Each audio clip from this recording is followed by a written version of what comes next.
오늘은 대강절 세 번째 주일입니다.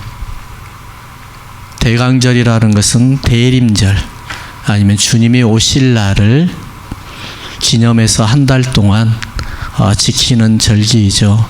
그래서 크리스마스를 전후로 해서 4주째부터 시작해서 대강절 첫째 주일, 둘째 주일 이렇게 내려가는데 오늘은 이제 세 번째 주, 다음 주면은 이제 주님이 오시는 날, 그날이죠. 지난주에 제가 설교를 너무 짧게를 했다면은 제 설교 인생의 최고의 명설교라고 찬양을 하시는 걸 보고 맞다. 예, 오늘 또 짧게 해야 되겠구나 라는 생각을 하려고 하다가 그렇습니다. 우리 다 같이 한번 제목 한번 읽어볼까요? 제목 다 같이 시작. 복음이 내려온다. 복음이 내려옵니다. 사실 이 말씀 한마디만 가지면은 설교가 다 끝납니다. 이 세상에서는 아무것도 바라볼 것이 없고 이 세상에서는 아무것도 우리가 기대할 것이 없습니다. 복음은 이 세상의 것이 될 수가 없습니다. 오직 하늘에서 내려와야 됩니다.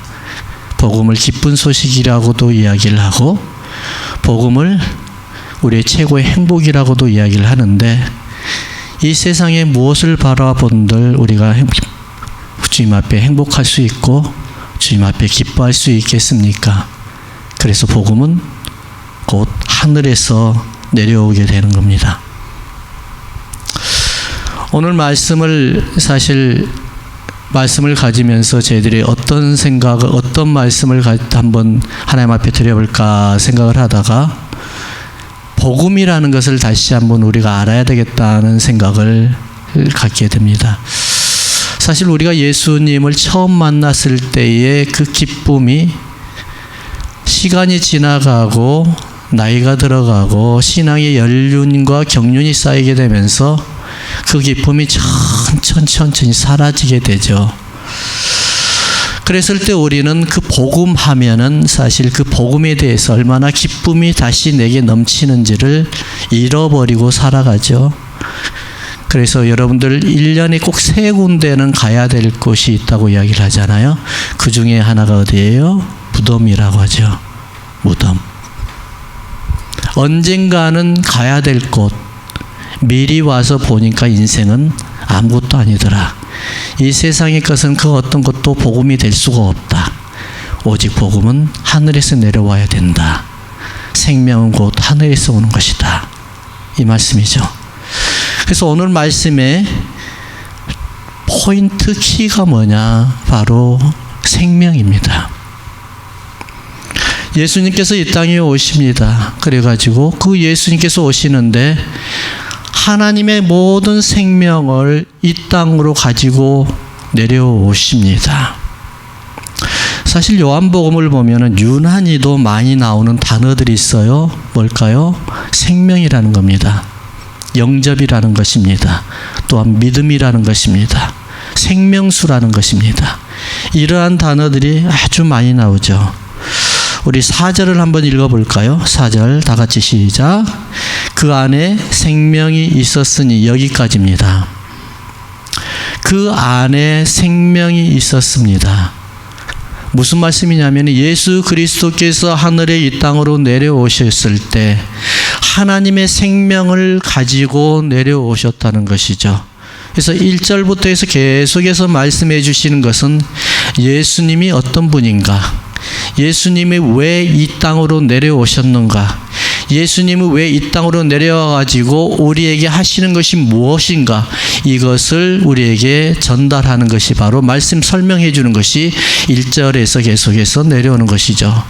여기서 다른 것을 다 캐치하고 이 말씀을 놓쳐버리면 안 되죠. 뭐죠? 생명이라는 겁니다. 예수 안에는 생명이 있다는 겁니다. 누구의 생명? 하나님의 생명.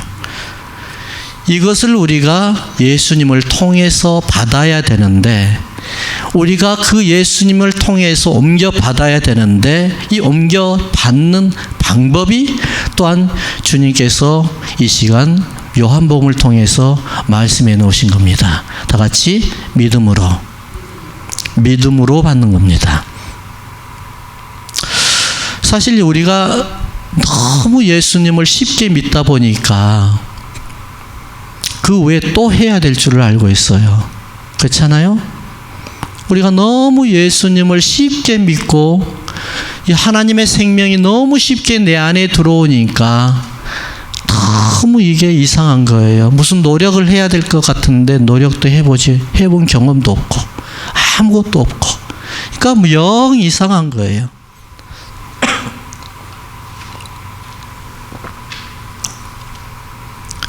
그렇지만 분명한 것은 우리가 어머니 뱃속에서 아버지의 이름으로 태어났었을 때 우리가 할 수 있는 노력은 아무것도 없었다는 것입니다.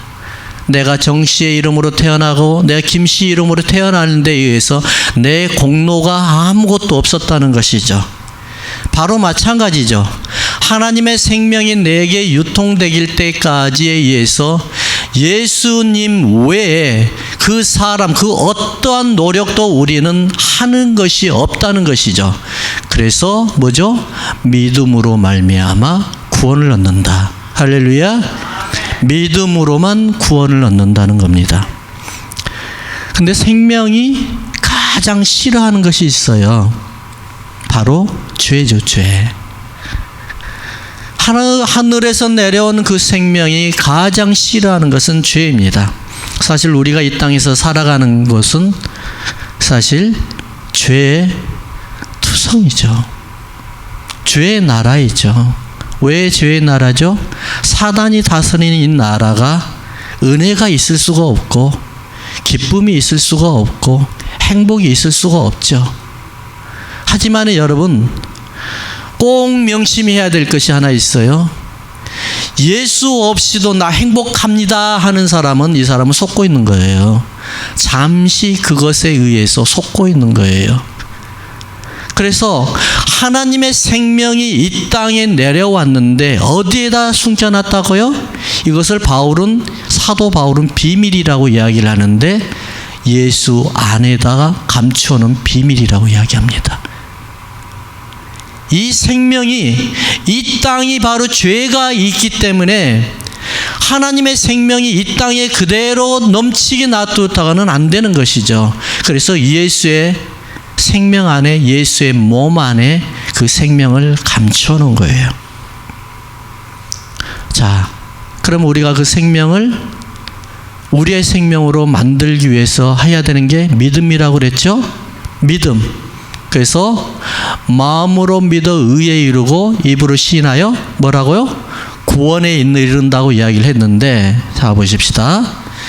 하나님의 생명을 어디에다 감춰놨냐고 하면은 아까 조금 전에 말씀드린 것처럼 예수의 몸 안에, 예수 안에 감춰놨단 말입니다. 그러면 우리가 믿음으로 생명을 얻는다는 말은 무슨 말일까요? 적극적인 표현을 하면은 우리가 예수의 몸 안으로 들어가야 되는 겁니다. 이게 그 생명이 내한테 오는 거예요. 그러면은 이 예수의 몸 안에 우리가 어떻게 해서 들어가야 되느냐? 성경은 보니까 이렇게 말씀하고 있어요.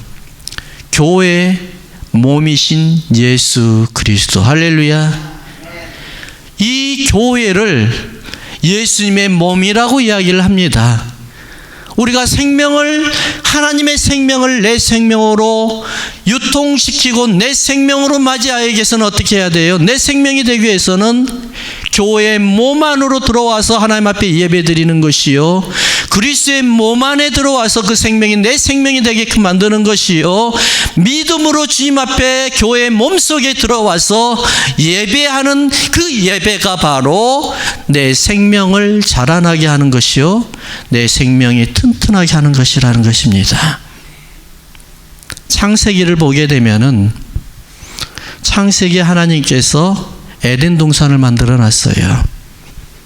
아주 아름다운 에덴 동산, 보지는 못해봤지만은 조금 전에 저 장미꽃 위에 있을 우리 찬양대가 불렀잖아요. 제가 참 좋아하는 찬양인데 이 찬양을 제가 들을 때마다 어떤 생각이 연상이 되냐면은 주님과 손을 잡고 그 에덴 동산에서 거닐은 그런 연상이 되는 거예요. 그럴 때 좀 마음이 힘들어지거나 믿음이 좀 연약해진다. 그럴 때는 이 찬양을 제가 자주 부르거든요. 저 장미꽃 위에 있을, 이 찬양을 하면서 어떤 생각이 드세요? 주님과 손잡고 그 에덴 동산을 거니는 그런 느낌이 안 드세요? 얼마나 행복해요? 그 행복을 주님이 주셨지 내가 만드는 것이 아니잖아요? 그렇잖아요? 그래서 하나님은 그 에덴 동산을 아담에게 맡겨놓으셨거든요. 그랬는데 그 아담이, 이 못된 아담이 사단과 결탁을 해서 그 에덴 동산을 죄로 물들어 버렸어요. 주님이 올 수 없게 만들어 버렸어요. 주님이 생명이 자라나지 못하게 만들어 버렸어요. 그 세상이 바로 이 세상이에요. 그 세상에서 우리는 살고 있는 거예요. 엉겅퀴 같은 세상, 고통이 너무나 판을 치는 세상, 너무나 비겁한 일들이 판을 치는 세상, 어렵고 두려움이 판을 치는 이 세상, 이 죄 같은 세상에서 우리는 살고 있는 겁니다. 그래서 하나님은 그 에덴 동산에서 살 수가 없죠. 생명이 그 안에서 자라날 수가 없죠. 그래서 하나님은 하늘로 올라가셔서 다시 이 에덴 동산, 무너졌던 에덴 동산을 다시 세우기 위해서 예수님을 보내죠.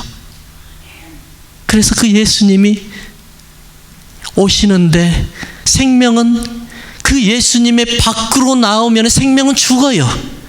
에덴 동산에서 아담이 죽었던 것처럼, 왜냐하면 이 세상이 바로 죄의 세상이기 때문에 하나님의 생명이 거기서 자라날 수가 없어요. 그렇기 때문에 오직 예수의 몸 안에만 생명이 자라날 수밖에 없는 거예요.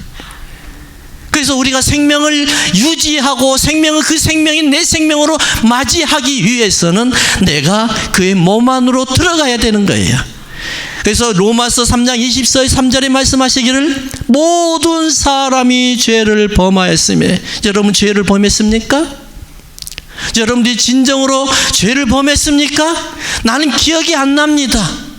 나는 도대체 무슨 죄를 지었는지 모르겠습니다. 하지만은 하나님은 여러분들에게 죄인이라고 이야기합니다. 왜 그런 줄 아세요? 조금 있다가 제가 설명을 할 거예요. 내가 에덴 동산에서 선악과를 따먹은 것도 아닌데 왜 하나님은 내게 죄인이라고 하는 겁니까? 이 억울한 일이 어디에 있겠습니까? 하지만 하나님은 여러분들에게 일컬어서 죄인이라고 합니다.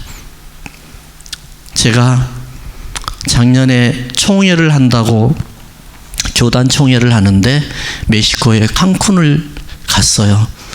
제가 너무 죄송해서 그때는 멕시코 교단 총회 한다고 해서 멕시코를 간다고는 했지 칸쿤을 간다고 말 못하고 그냥 갔다 왔어요. 칸쿤이 얼마나 좋은지도 잘 모르고, 사람들이 칸쿤이라고 말하면 성도들이 시험 들 거라고 이야기해서 그런가 보다 하고 저는 말도 못하고 그냥 다녀왔는데, 사실 갔어요. 저는 칸쿤보다도 나중에 또 가라고 그러면 온두라스를 가겠어요. 저는 온두라스가 너무 좋아요. 그 칸쿤 별로 안 좋더라고요. 그래서 바닷가에 가서 물 한 번도 안 만져보고 나왔어요. 거기에 거리에 백사장이 있는데 백사장 한 번도 걸어보지도 않고 그냥 왔어요. 근데 그때 호텔 그리고 또 식사 모든 것이 식당들이 쫙 질비해 있는데 교단에서 지정해준 호텔에서 잠자고 있었고, 그리고 식당이 있었는데 식당 아무나 가서 밥을 먹고 사인만 딱 해놓으면 교단에서 다 페이하는 거예요. 얼마나 맛있어요? 그래서 오늘은 무엇을 먹을까 하다가 오늘은 이탈리안 음식을 한번 먹어봐야 되겠다 해가지고 그냥 짧은 바지 입고 아무렇게나 딱 가는데 딱 잡는 거예요. 못 들어오게 하는 거예요. 왜 못 들어오게 하냐 그러니까는 우리 식당에 들어오기 위해서는 드레스 코드가 있답니다. 어떤 옷을 이런 옷은 안 되고 정장을 입어야만 들어올 수 있대요. 이 사람들이 참 웃긴 사람들이야. 안 가버릴까 하다가 또 한 번 안 갈 수가 있겠나요? 그래서 그냥 정장을 점잖하게 호텔에 올라갔다 와서 정장 입고 내려왔습니다. 그랬는데 음식을 먹었죠. 예, 맛있기는 했습니다. 제가 이 말씀을 드리려고 하는 것은 맛있었다 이야기를 하려는 것이 아니라 무슨 말씀일까요? 하나님 앞에 나아가기 위해서는 여러분들이 입어야 될 옷이 있는 거예요. 그 옷이 어떤 옷이냐? 바로 예수 그리스도의 피 묻은 옷이에요. 예수 그리스도의 피가 없는 옷은 하나님이 다 무효라고 이야기를 해요. 그리스도의 피가 있는 피만이 묻어있는 그 옷만이 하나님은 입장할 수가 있다고 이야기를 합니다. 이것이 바로 하나님께서 지정해 주신 생명의 드레스 코드예요.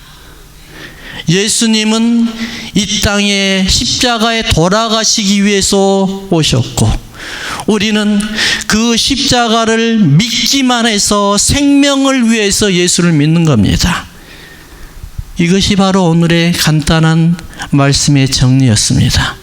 그럼 그리스도께서 이 땅에 오신 목적이 뭘까요? 첫 번째 12절을 한번 읽어볼까요? 12절 다 같이 영접하는 자 곧 그 이름을 믿는 자들에게는 하나님의 자녀가 되는 권세를 주셨다. 이 말씀입니다. 이스라엘의 잃어버린 영혼을 위해서 예수님께서 오셨는데 첫 번째가 뭐라고요?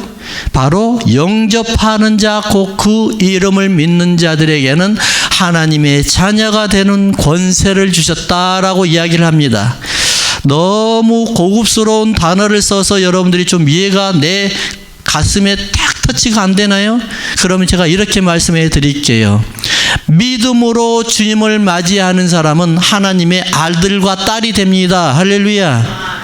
이 말씀 하나 하면은 끝나는 겁니다. 근데 믿음이 뭐냐는 거예요. 믿음이. 이게 중요한 거예요. 도대체 내가 무엇을 어떻게 나가야만이 내가 하나님의 아들이 되고 딸이 되냔 말이에요. 뭔가가 뭘 해야 될 것 같은데 이 믿음, 내가 예수 그리스도를 믿습니다, 이 한마디 가지고 너무 아쉽다는 것이죠. 그렇지만은 하나님은 그렇게 이야기를 안 해요. 뭐라고 이야기하냐면 아브라함에게, 아브라함아, 너가 하는 믿는 그 믿음으로 말미암아 내가 너를 의로 여겨주겠다. 아브라함아, 너와 나가 약속을 하자. 약속을 지킬 수 있어? 그럼 지킬 수 있습니다. 너는 못 지켜. 하지만 내가 약속을 지킬 수 있도록 내가 그 사람을 보증자, 네가 약속을 못 지키면은 내가 어떤 사람을 통해서 보증할 수 있는 보증자를 데리고 올 테니까 그러면은 내가 계약을 할게. 할 수 있겠냐? 하죠. 바로 그분이 바로 예수님이에요. 하나님은 여러분들과 약속을 맺었어요. 근데 여러분은 죽어도 약속을 못 지켜요. 그래서 예수님께서 중보자로 오셔가지고 사람이 지키지는 못하는 약속을 예수님이 개런티 해주고 보증을 해주고 하는 거예요.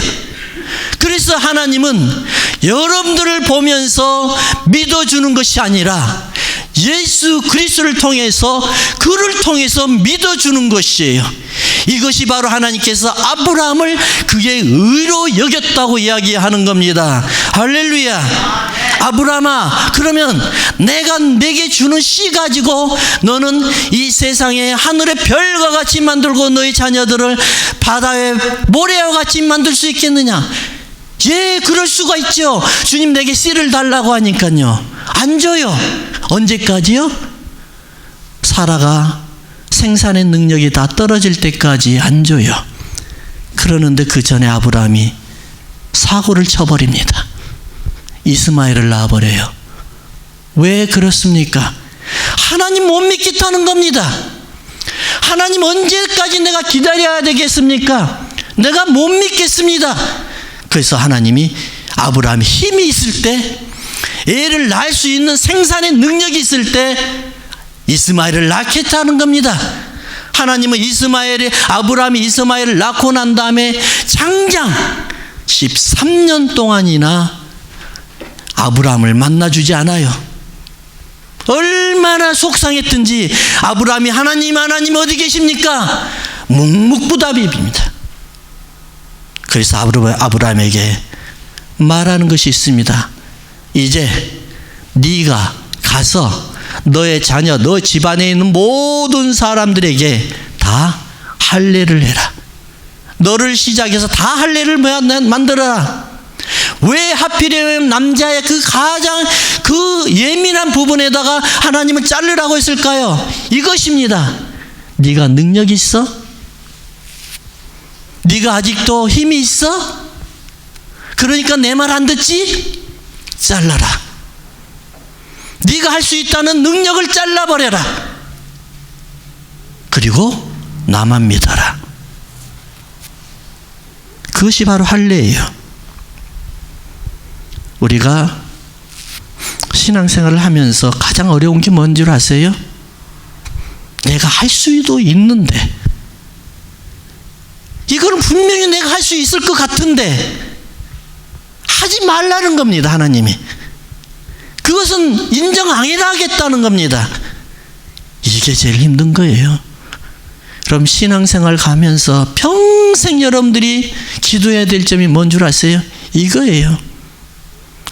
내가 할 수 있는 것을 내가 절제하고 잘라버리고 주님이 하시게끔 만드는 것이야말로 신앙의 참 성숙으로 들어가는 것이에요. 이것이 평생 살아가는데 힘든 거예요. 내가 할 수 있어요? 그렇죠. 내가 할 수 있죠. 하지만 하나님은 그것을 인정을 안 해요. 그래서 골로새서 1장 1절 2절을 보니까 이렇게 말씀하고 있습니다.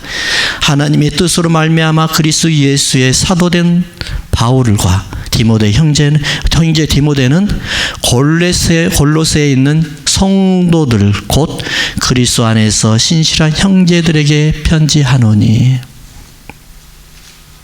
이게 믿음입니다. 뭐가 믿음이냐? 성도 곧 신실한, 그리스도 안에서 신실한 자. 내가 할 수 있는 걸 다 제껴버리고 다 잘라버리고 하나님이 예수 그리스도를 통해서 야, 너 참 신실한 사람이구나. 너 정말 그리스도인이구나. 내가 너를 신뢰할 수 있는 사람이구나. 이러한 사람이 믿음이 있는 사람이 된 것을 믿으시기 바랍니다. 내가 할 수 있어서 엄청나게 했다고요? 전혀요, 여러분. 이거는 믿음이 아니에요. 내 자랑이지. 내가 할 수 없는 것 중에서 주님 앞에 드리는 것이, 이것이 바로 믿음이에요. 그럼 성도라는 단어가 뭔 줄 아십니까? 성도는 내가 너를 신뢰하겠다는 거예요. 내가 너를 믿겠다는 거예요. 네가 무엇을 하든지 간에 내가 너를 신뢰하겠다는 겁니다. 100% 신뢰하겠다는 겁니다. 하나님은 여러분들을 성도라고 이야기합니다. 하나님은 여러분들을 신뢰한다고 이야기를 합니다. 하나님은 여러분들을 믿는다고 이야기합니다. 뭘 통해서요? 예수 그리스도를 통해서 믿는다고 하는 겁니다. 그럼 믿는다는 두 번째, 아까 제가 말씀드리다가 말았던 거,